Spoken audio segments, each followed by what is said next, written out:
Your mother's death isn't a valid excuse for missing your shift. Either show up or don't bother coming back.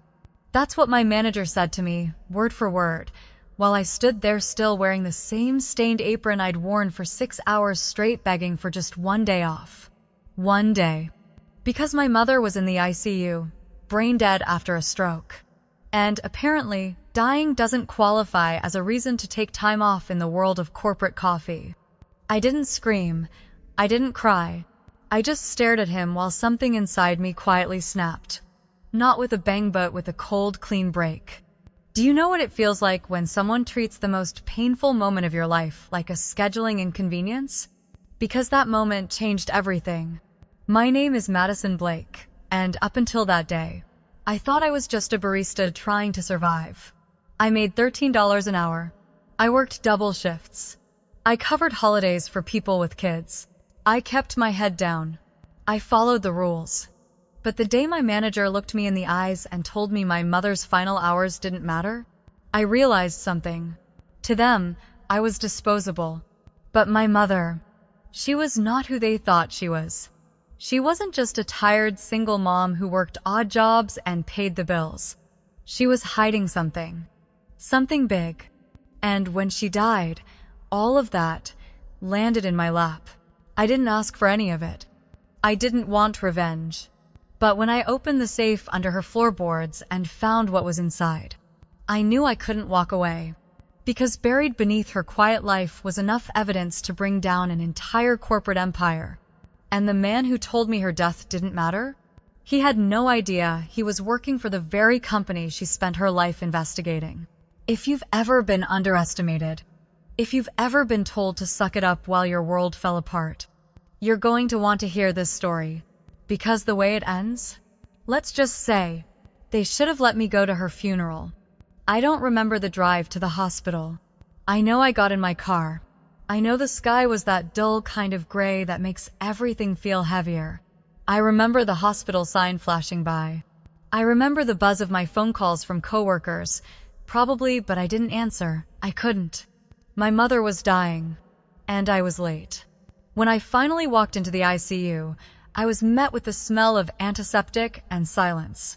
The kind of silence that doesn't mean peace, it means finality. Nurses moved quietly, eyes down, like they'd already seen how this story ends. Room 314, that was hers. I'd stared at the number for so long before walking in, hoping it might somehow change. Hoping maybe they'd moved her. Or maybe she'd already gotten better. Or maybe anything but what I was about to face. She looked so small in that bed. Machines beeped and clicked, doing all the work her body couldn't do anymore. Her hands were cold, her lips pale. Her eyes were closed, and they never opened again. "I'm here, Mom," I whispered, my voice barely holding together. "I'm sorry I wasn't here sooner." The nurse in the room gave me a soft smile and said, "She waited as long as she could." I don't know why that broke me, but it did. I sat beside her for hours. I held her hand. I talked to her like maybe she could still hear me. I told her about the croissants she used to bring home when I had a bad day. About how I still used her old chili recipe, even though mine never tasted quite the same. I told her I'd be okay, even though I didn't believe it. At 3:17 p.m., her heartbeat slowed. Then it stopped. That was it. No dramatic gasp. No last-minute words, just a flat line and a screen going dark. The nurse touched my shoulder and said, "I'm so sorry." And I just nodded, because there was nothing else to say. The woman who raised me, who sacrificed everything to give me even a chance, was gone. And all I could think about was how she died alone because I was too busy begging for time off from a man who didn't even look up from his clipboard. The next few days were a blur. Grief and logistics make strange companions. I signed papers I didn't understand. I made phone calls to people I hadn't spoken to in years. I tried to figure out how someone making just over minimum wage was supposed to pay for a funeral, rent, and groceries all at once. The funeral was small. A few neighbors. 2 of her coworkers from her last job. No flowers, no music. Just me, a box of ashes, and a silence that swallowed the room whole. But then 3 men I didn't recognize walked in. Suits. Black. Clean cut. They stood in the back, didn't speak, didn't sit. Just watched. I asked if they knew her, but they didn't answer. They just nodded, one after the other, and left as quietly as they came. That moment should have scared me, but I was too numb to feel anything except the cold truth crawling into my spine. I didn't really know who my mother was. Not the way I thought I did. And whatever she left behind was about to change everything. The funeral wasn't supposed to feel like a mystery. It was supposed to be simple, quiet, small. Just a final goodbye for the only person who ever stayed. I'd picked the cheapest cremation package. They offered no service, no priest, just a room with beige walls and a metal table where her urn sat like it didn't hold the weight of my entire world. There were 7 chairs. 5 were occupied. 1 by me, 2 by our neighbors from downstairs, and the other 2 by women who used to work with Mom at the public records office. They brought lukewarm coffee and a plastic tray of cookies, like grief was something that needed to be catered. No speeches, no slideshow, just silence. Until they walked in. 3 men, dressed in black suits, shoes shined so perfectly they almost reflected the overhead lights. They didn't say a word. They didn't sit. They just stood at the back of the room like they were waiting for something or someone. I noticed them instantly because they didn't belong. They weren't neighbors. They weren't friends. And their presence didn't feel like support, it felt like surveillance. One of them wore a communication earpiece. Another kept checking his watch, not out of boredom, but like he was tracking something more important than time. The 3rd man just looked at me. Not in a threatening way, but in a way that made the hair on the back of my neck stand up. I kept glancing over, hoping they'd say something. Introduce themselves, give me a name, or even a reason. But they didn't. When the short service was over and the room began to clear, I approached them. Did you know my mother? The one with the watch met my eyes for a moment, then gave me a slow nod. Not yes, not no, just acknowledgement. Why are you here? I asked, my voice quieter than I meant it to be. Another nod. No words, just a small, respectful bow of the head. Then they turned and walked out. No condolences, no card, no explanation. Gone. I stood there in the empty room, heart pounding harder than it should have been. I wasn't afraid, at least, not yet, but I was uneasy. Something about the way they moved, the way they watched, the way they seemed more like observers than mourners. That night, I went home and couldn't sleep. I kept replaying the moment in my head. Their silence, their presence, their exit. Who were they? Federal agents? Detectives? Former colleagues? Why didn't they say anything? Why did they show up at all? And why did part of me feel like they weren't done with me yet? I sat on the couch, staring at Mom's old bookshelf.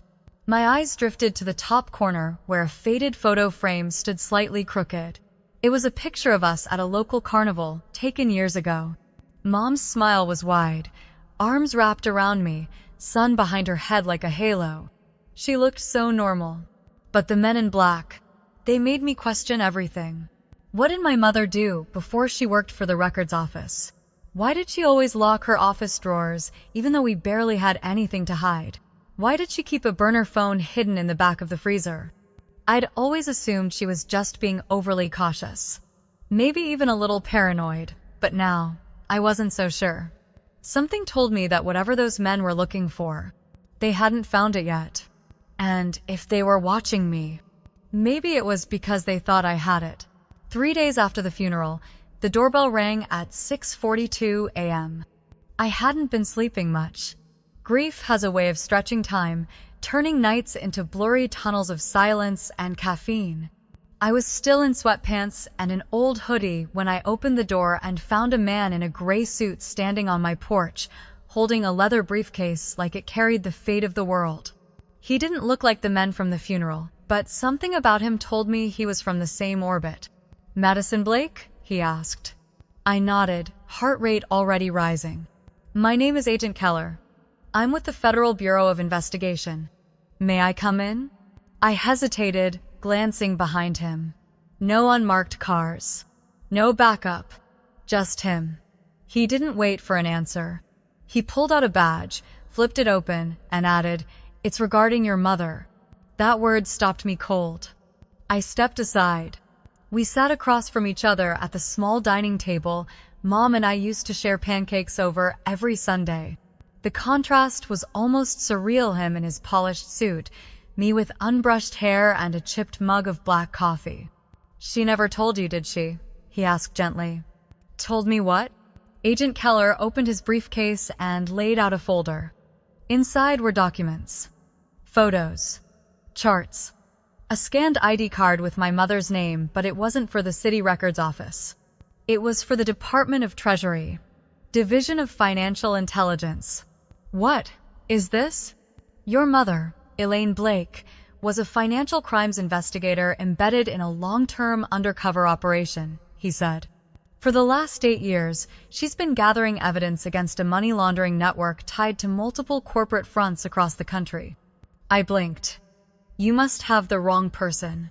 "I'm afraid not. She used aliases, yes, but her work was real and extremely valuable."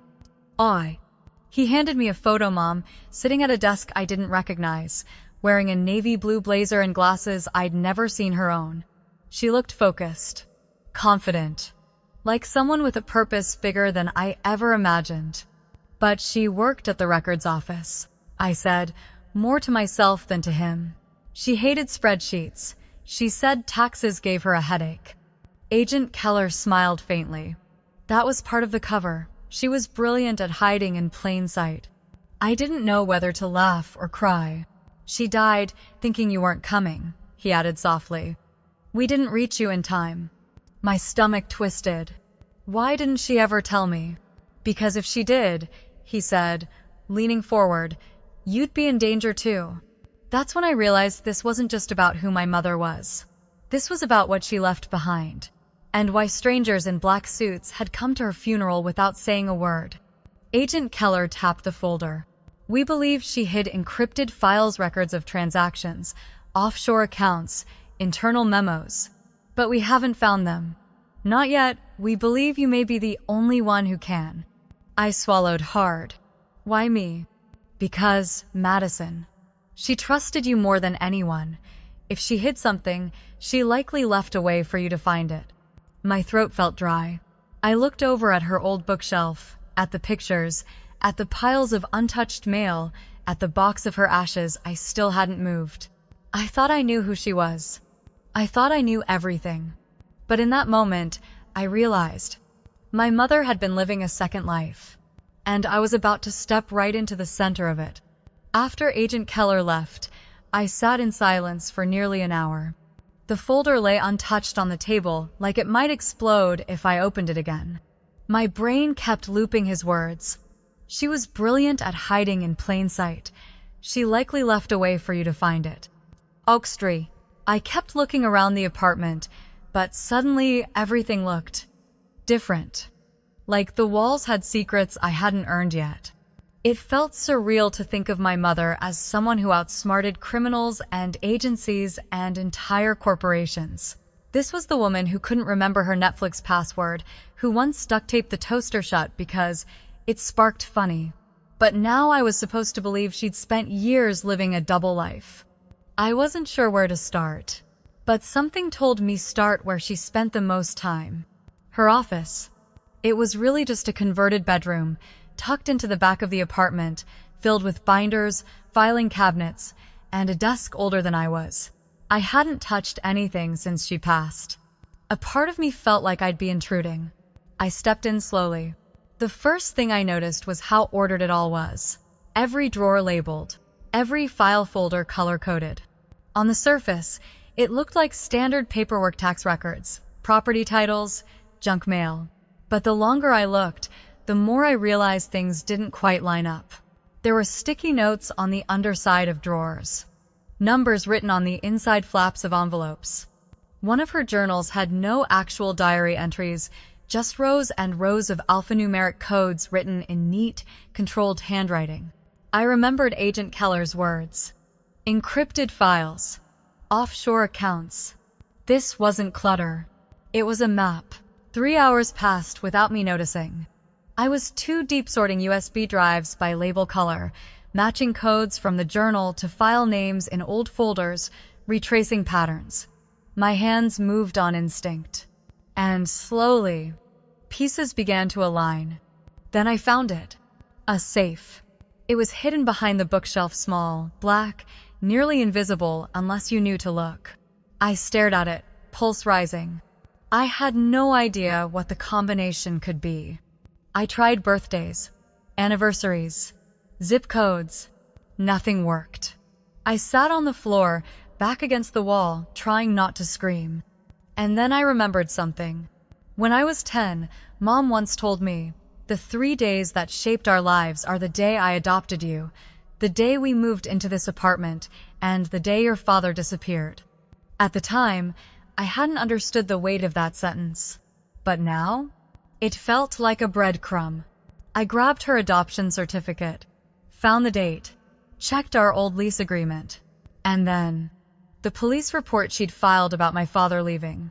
I entered the 3 dates, one after another. Nothing. Then I reversed them. The safe clicked open. Inside was a single envelope, thick, sealed, with my name on it in her handwriting.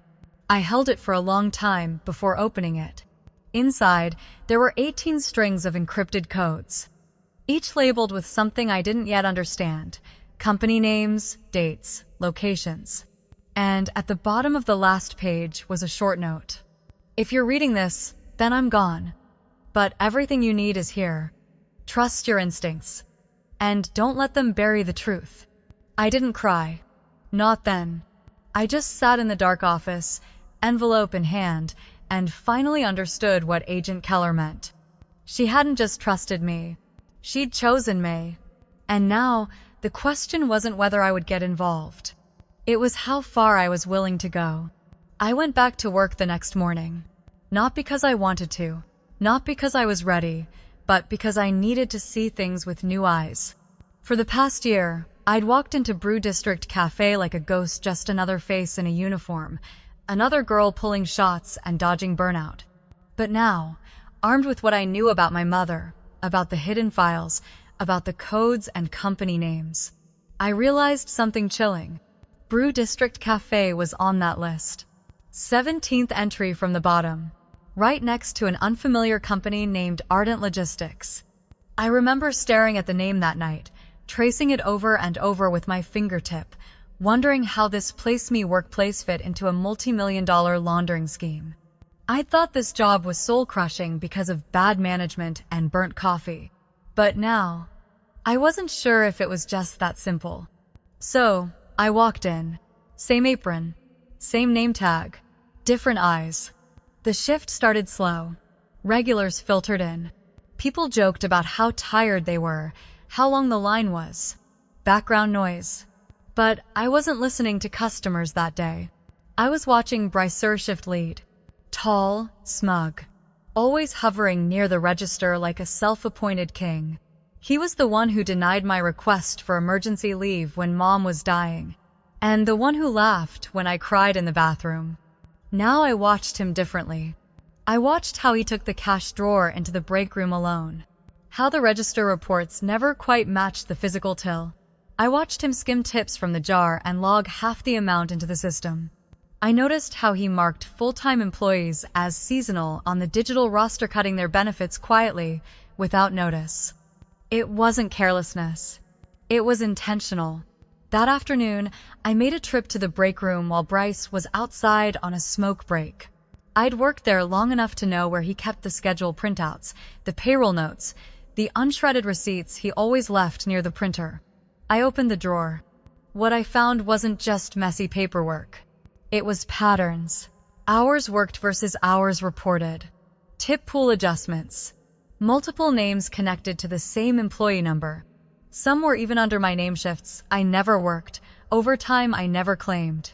I felt my stomach knot. They weren't just exploiting us, they were using us. Then I found something else. A black notebook. Pages of scribbled numbers, initials, and something that looked like payout codes. A few of the entries had AL next to them, same initials I saw in Mom's decrypted list. Whoever AL was, they were getting regular weekly payments from this cafe. This wasn't just bad management. This was active laundering. And I'd been part of it without knowing. I stuffed a few key pages into my backpack, careful not to disturb the rest. Then I walked back out onto the floor like nothing had changed. Bryce passed me in the doorway, nodding casually. He had no idea I knew. Not yet, but I'd seen enough. The betrayal wasn't just that they denied my grief. It wasn't just that they stole our time and tips. It was that they used our laborer names, our numbers, our sweat to cover their tracks. And I wasn't going to let that go. Not quietly. Not anymore. For the next 5 days, I lived 2 lives. By day, I served cappuccinos and wiped down tables with a fake smile. By night, I sat hunched over my mother's encrypted codes, receipts I smuggled from the break room, and a growing collection of proof that Brew District Cafe wasn't just stealing from its employees. They were laundering money on behalf of something far bigger. I had spreadsheets full of manipulated hours, screenshots of employee IDs tied to multiple names, copies of pay stubs showing overtime marked as training hours, which conveniently didn't qualify for legal compensation. It was all there. And the more I dug, the more I saw the outlines of something my mother must have already known. Brew District was just one of several small businesses acting as laundering channels. Quiet, high volume, cash-friendly. Easy to hide behind foam lattes and customer loyalty cards. But here's the thing they didn't expect. They didn't expect the girls scrubbing syrup off counters to inherit the evidence. And once I had it all, I thought I'd hand it over to the FBI. I really did. But then I paused, because I remembered how they let my mother die alone. I remembered how Agent Keller said they hadn't reached me in time, but couldn't explain why they even needed me at all. I remembered the 3 men in black suits who stood silently at her funeral watching, not mourning. And I remembered the look on Bryce's face when he told me my mom's death was inconvenient. That was the moment I realized something no one wants to admit. Justice is slow, bureaucratic, and sometimes hollow. But money? Money moves fast. Money gets things done. So I started thinking differently. Instead of asking for justice, what if I sold it to someone who had a reason to act quickly? And that's when I thought of them, Pacific Bean Corporation. They were Brew District's biggest competitor. Sleek. National. Always trying to break into our region, but somehow blocked by regulatory delays. It wasn't hard to guess what those delays were. Probably bribes. Loopholes. Legal smokescreens paid for by the very people I served coffee for every day. So I made a call. No formal request. No tip line. Just one sentence to the receptionist. I have something that could legally dismantle Brew District, and I want to speak to someone who knows what that's worth. 30 minutes later, I was in a conference room on the 28th floor of a glass building I'd only ever seen from a bus window. A woman named Clara Monroe walked in, Vice President of Acquisitions. Sharp suit, sharper eyes. She didn't waste time. "Tell me what you've got," she said. I slid the file across the table. Documented wage theft, payroll fraud, shell company routing, and digital keys that unlock 8 years of financial crime. She opened the folder, scanned the first few pages. Silence. Then, "What do you want in return?" I didn't blink. 62 million. Clara raised an eyebrow.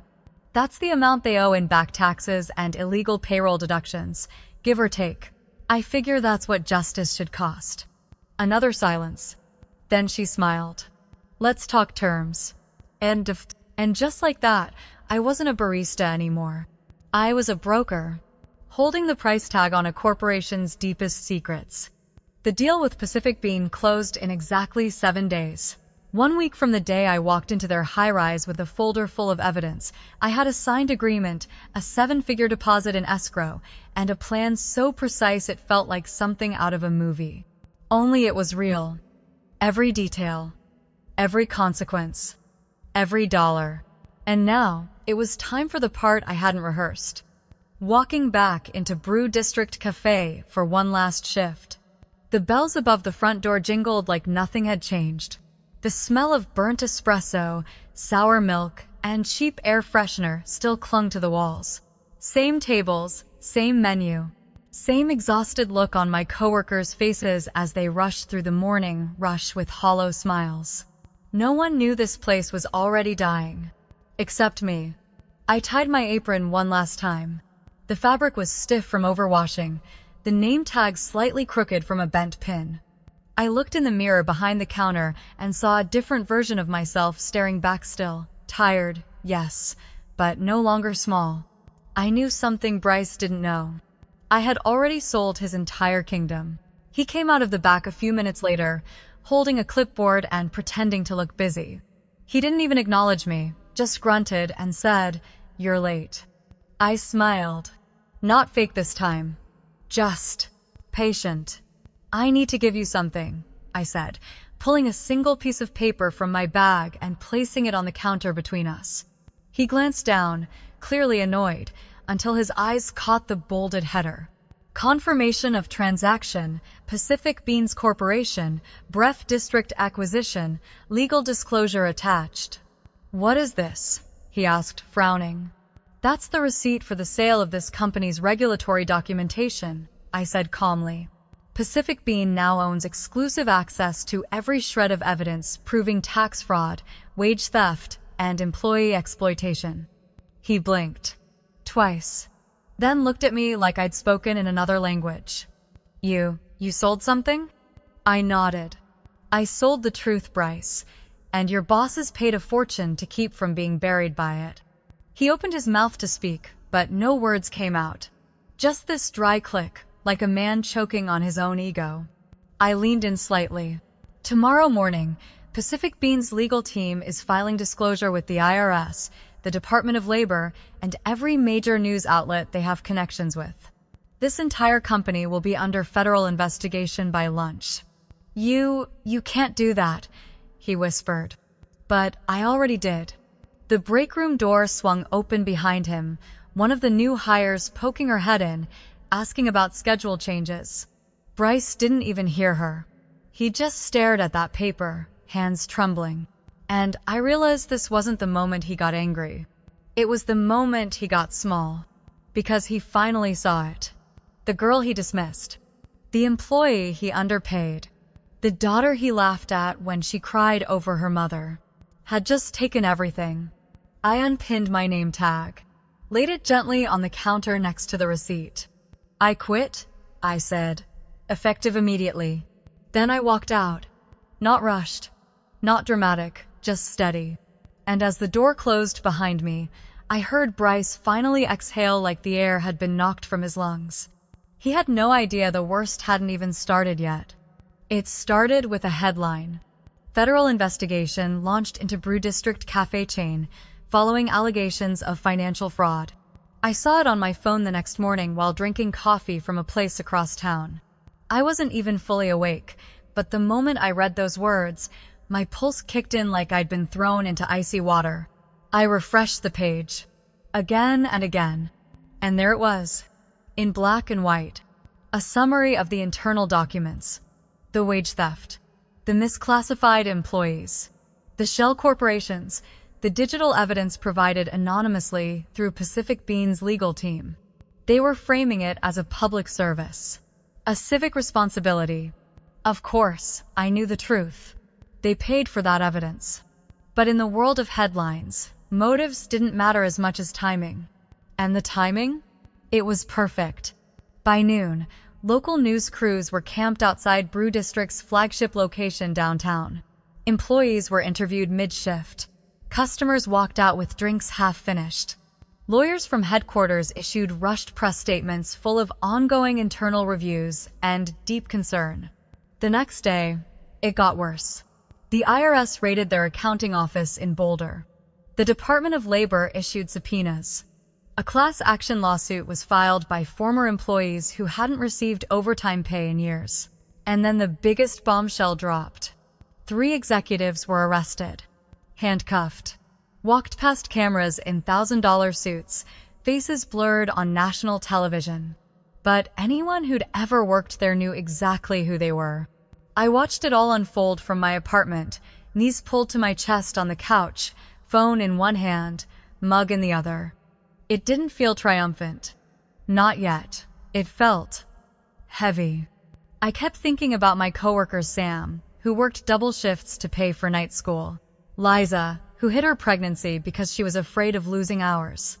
Even Jake, who used to make jokes to cope with being chronically underpaid. These people had lives.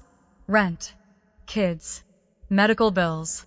And now their jobs were evaporating overnight because the people at the top had decided they were tools to be used and discarded. I thought about texting a few of them. Thought about explaining. But how do you tell someone, "Hey, I helped collapse your workplace, but only because it was built on exploitation"? Instead, I walked to the old shop the next day just to see it for myself. Yellow tape stretched across the front doors.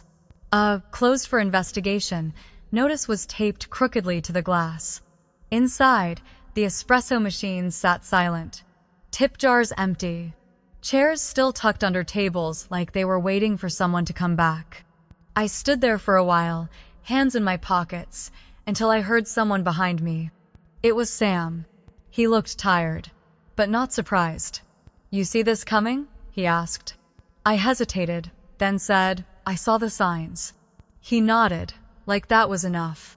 "You think they'll get away with it?" "Not this time," I said quietly. We stood there a few more seconds before he gave me a soft pat on the shoulder and walked off without another word. I watched him disappear down the sidewalk and realized this wasn't just a takedown, it was a reckoning. And while the company might never recover, the people, they deserved something better, something worth rebuilding. And I was about to make sure they got it. The money hit my account on a Thursday. It didn't come with fireworks or applause. Just a silent notification on my phone. Deposit received, $62 million. I stared at the number for a long time. $62 million. The exact amount they owed in back taxes, stolen wages, and fraudulent deductions. The same number my mom had spent nearly a decade investigating carefully, quietly, alone. And now, it sat in my name. I could have disappeared. I could have moved somewhere warm, changed my name, bought a beach house with floor-to-ceiling windows, and spent the rest of my life sipping cold drinks in the sun. No one would have blamed me. But something in me couldn't let it go. Because every time I closed my eyes, I saw my coworkers packing up lockers, searching job boards, worrying about bills. I thought of Liza holding her baby in one arm while filling out unemployment forms with the other. I thought of Sam, who still believed in the dignity of hard work even when no one else did. And I thought of my mother, who never asked for recognition, but deserved so much more than a quiet funeral and a drawer full of secrets. So instead of walking away, I built something. I called it the Blake Foundation. At first, it was just a name and a mission statement. To protect workers, to expose exploitation, to fight back when no one else will. But it grew quickly. I hired former Brew District employees, first people I knew, people who had lived through the very system we were trying to dismantle. Liza became our HR director, rewriting what a safe and fair workplace could look like. Sam ran our outreach programs, connecting with small business staff who didn't even know they had rights. We brought in lawyers, accountants, investigators, people who understood the system so we could finally beat it at its own game. We started small. One lawsuit against a diner that hadn't paid overtime in 2 years. One investigation into a boutique chain that classified full-time workers as independent contractors to avoid benefits. One hotline for employees to call when they were harassed, underpaid, ignored. But then it snowballed. We helped a janitorial crew recover 6 months of unpaid wages. We uncovered fake scheduling practices at a warehouse chain that cheated people out of breaks and legal protections. And every time we won, we made it public. Not to gloat, but to let other workers know. You're not alone anymore. Within 6 months, we had branches in 3 states. Within a year, we had filed over 100 cases and recovered more than $10 million for underpaid employees. But more than the money, we gave people something that had been taken from them quietly, systemically, for far too long: dignity. And the most surprising part? Companies started listening. Not because they grew a conscience, but because they were afraid. The mention of the Blake Foundation became enough to make HR departments double-check their policies. CEOs started asking questions they should have asked years ago. That wasn't just power. That was change. Real, measurable, irreversible change. And for the first time since my mother died, I didn't feel lost, or angry, or small. I felt certain. Like maybe, just maybe, this was what she always intended. Not just to uncover the truth, but to pass the torch. And now, I was holding it. The courtroom smelled like old wood and cold air. It was quiet, the kind of quiet that hums just beneath your skin, like a storm waiting to break. I sat in the front row behind the prosecution table, hands folded in my lap, trying to keep my breathing steady. Across the room, he sat in a charcoal suit that didn't quite fit right anymore. Bryce. Hair thinner, eyes darker, posture slouched like a man carrying the weight of everything he thought he could get away with. He didn't look at Minnow once, but I knew he could feel me there. The trial had drawn more attention than anyone expected. Not just local news anymore. National outlets had picked it up as a symbol of a changing tide of workers fighting back, of companies being held accountable by the very people they tried to silence. But for me, this wasn't about headlines or hashtags. It was about justice. Personal, unavoidable, intimate. The prosecutor called me to the stand. I stood slowly, walked past Bryce without flinching, took my seat, swore my oath, and told the truth. I talked about the schedule manipulation, the stolen tips, the fake employee IDs, the overtime hours shaved down and reclassified as training. I explained the notebook I found in the break room, the codes tied to offshore accounts, and how the entire cafe chain operated more like a front than a business. But then, I told them about the day I asked for time off. Just one day. And how Bryce didn't even look up when he said, "My dying mother," wasn't his problem. The jury shifted in their seats. I saw it in their eyes, that flicker of disgust, of recognition. Maybe some of them had lived their own version of that moment. Maybe they knew what it felt like to be treated like your pain was just a scheduling issue. The defense tried to paint Bryce as a scapegoat, said he was following orders, that he was a middle manager with limited oversight, that he had no real authority. But the problem was we had receipts. Literal ones. Bank statements showing Bryce received quarterly bonuses tied to cost reductions. Internal memos where he personally approved employee reclassifications. Surveillance footage of him editing payroll logs after hours. He wasn't just following orders. He was profiting. And he knew exactly what he was doing. The most damning moment came when the prosecution presented an email from Bryce to his district manager, celebrating a record-low labor cost month. It ended with a winking emoji. That emoji might have sealed his fate. After closing arguments, the jury deliberated for just under 4 hours. Guilty. On all counts. Wage theft. Wire fraud. Labor misclassification. Obstruction. The judge called it an egregious abuse of authority. Bryce was sentenced to 7 years in federal prison, plus restitution to affected employees totaling over $400,000. As the bailiff led him away in handcuffs, he finally turned toward me. For the first time in months, our eyes met. He didn't speak. But he didn't have to, because everything he could have said was written in the sag of his shoulders, the tremble in his hands, and the way he couldn't quite lift his chin. I didn't smile. I didn't gloat. I just watched him disappear behind the courtroom door.